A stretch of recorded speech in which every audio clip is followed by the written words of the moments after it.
बुद्धि पर भरोसा करने में भी खतरा है, इसलिए कि विनाश काल आने पर तो मनुष्य की बुद्धि भी भ्रष्ट हो जाती है।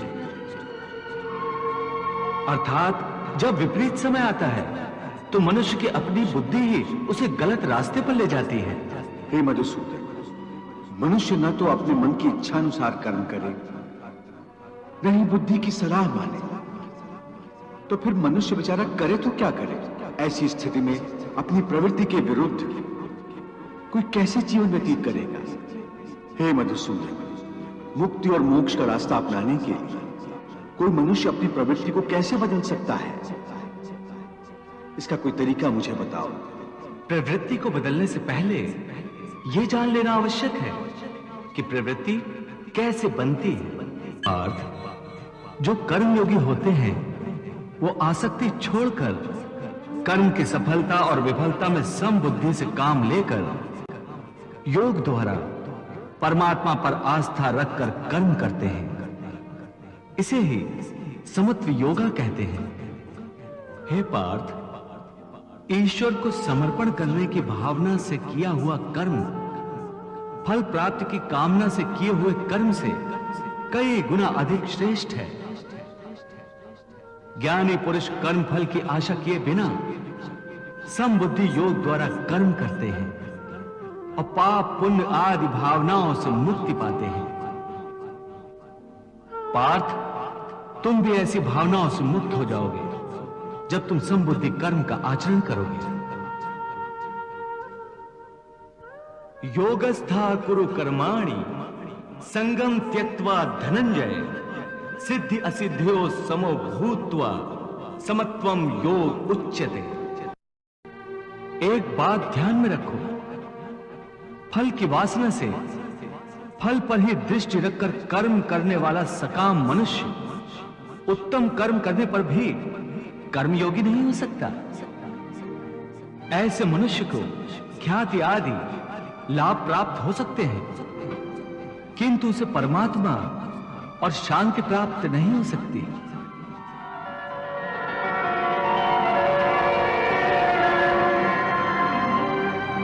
हे केशव, मनुष्य को पाप पुण्य दोनों बंधन कारक है। दोनों से भला बुरा प्रारब्ध बनता है। प्रायश्चित द्वारा पाप से मनुष्य मुक्त हो सकता है, परंतु पुण्य से वो मुक्त कैसे होता?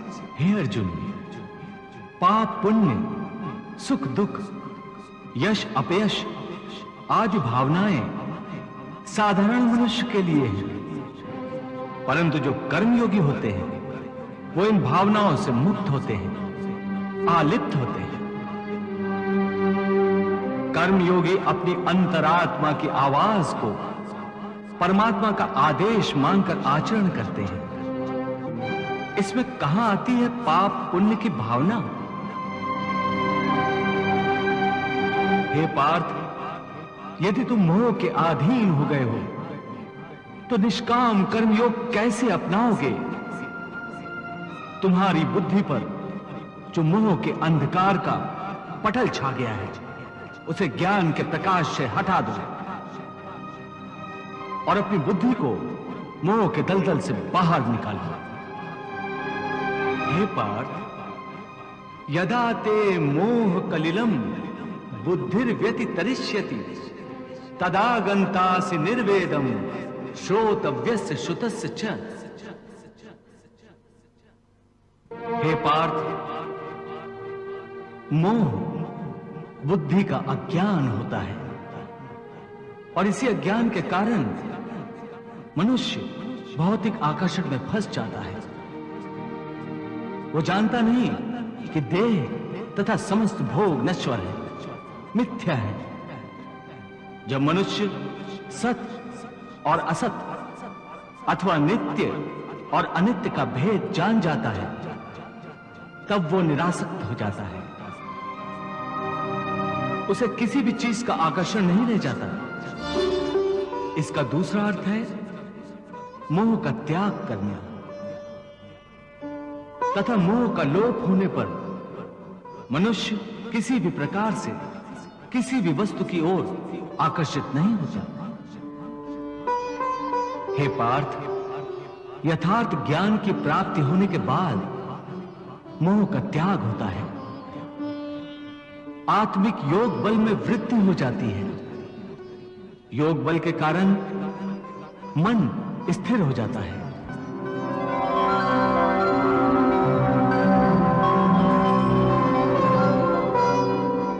और स्थिर प्रज्ञ होने के कारण मनुष्य का परमात्मा के साथ योग हो जाता है।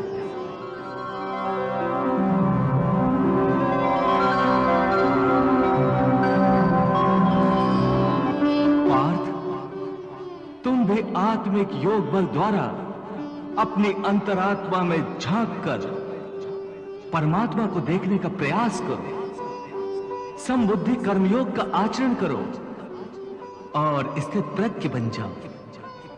हे मधुसूदन, ये स्थित प्रज्ञ क्या होता है, इसे समझाओ।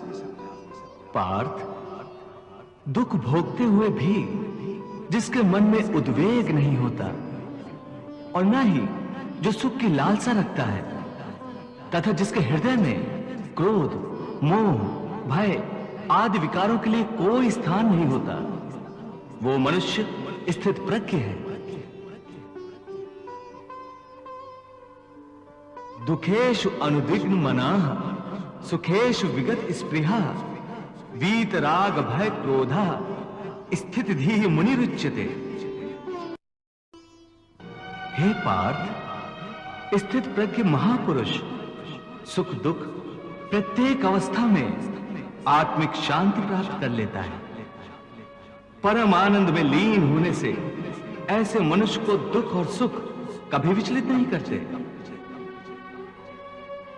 ऐसे स्थित प्रज्ञ मनुष्य का मन उस दिए की भांति होता है जिसकी लौ स्थिर होती है, कभी डोलती नहीं।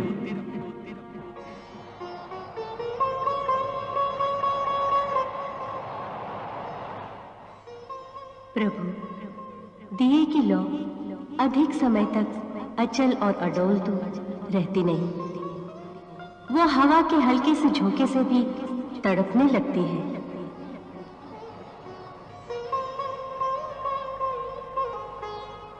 हाँ देवी पार्वती, प्रभु श्री कृष्ण यही तो समझा रहे हैं कि मनुष्य का मन कामनाओं की आंधी में रखे हुए एक दीपक की तरह होता है।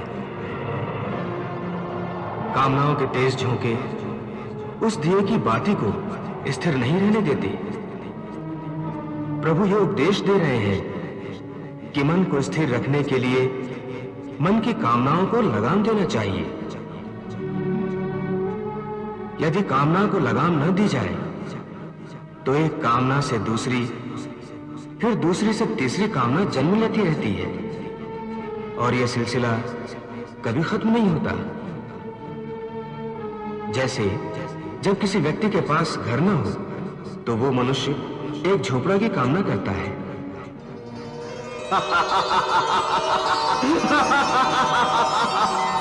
झोपड़ा मिल जाता है तो उससे बड़ा घर चाहता है, फिर उससे भी बड़ा घर, और फिर राजमहल की कामना करता है।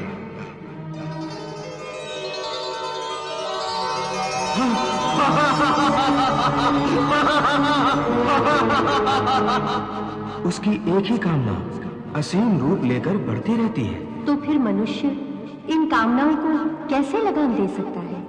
इसका सही और सरल उपाय यह है कि मनुष्य मन में संतोष पैदा करे।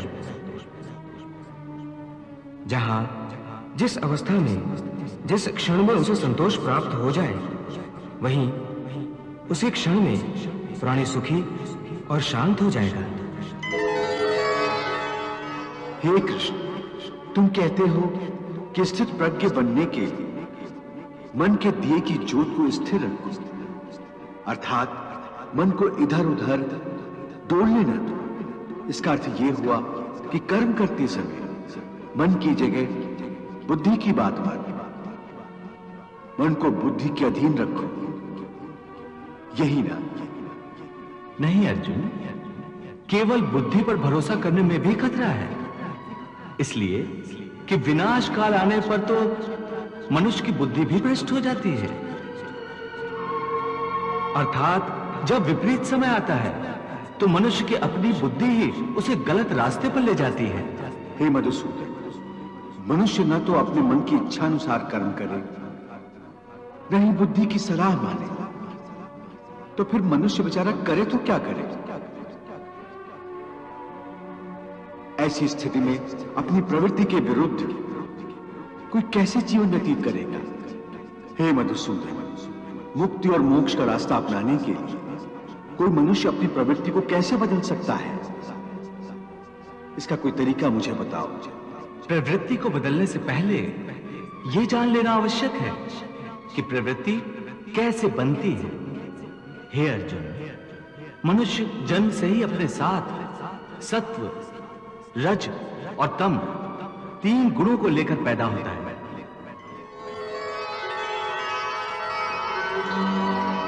इस सृष्टि की रचना इन्हीं 3 गुणों के आधार पर की गई है। इस त्रिगुणात्मक सृष्टि में रहने वाले समस्त प्राणियों में तीनों गुण विद्यमान होते हैं, परंतु हर प्राणी के अंदर इन तीनों में से कोई न कोई एक गुण अधिक प्रधान होता है, और जिस गुण की प्रधानता अधिक होती है उस प्राणी का चरित्र वैसा ही बन जाता है। रजोगुण प्रधान पुरुष को ऐश्वर्य, ठाट बाट और राजपाट की लालसा होती है। तमोगुण वाला आलसी और प्रमादी होता है। द्वेष, क्रोध जैसी नकारात्मक भावनाएं उसमें कूट कूट कर भरी हुई होती हैं। और सत्व गुण वाला? सत्व गुण ही उत्तम गुण है। सात्विक मनुष्य सीधा और सच्चा होता है। वैसे तो हर मनुष्य के स्वभाव में ये तीनों गुण कुछ न कुछ मात्रा में होते हैं, परंतु जिस मनुष्य में जो गुण प्रधान होता है वो वैसा ही हो जाता है। उसकी जैसी प्रवृत्ति होती है वैसी ही रुचि हो जाती है।